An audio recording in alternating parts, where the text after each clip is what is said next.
In this video, I'm going to give you the answer for this question. The question is, where did the first peanut butter and jelly recipe appear? When I give you the answer for this question, the answer for the question is a cooking school magazine. So that is the answer for the question.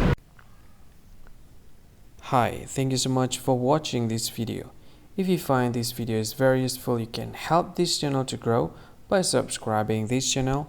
Click this subscribe button and don't forget to like this video. And if you find this video is not really good, or you don't really like this video, or you kind of feel that it's a little bit offensive or something like that, you can click this one, dislike button. You can do that anyway. And if you want to share this video with your friend, you can share it by clicking this share button, and you can share it to any social media that you wish that is currently available at this time, like Facebook, Twitter, LinkedIn, and many others, right? And if you want to add this video to your playlist, you can click this one. You can watch this video later, and you can find more options by clicking these three dots.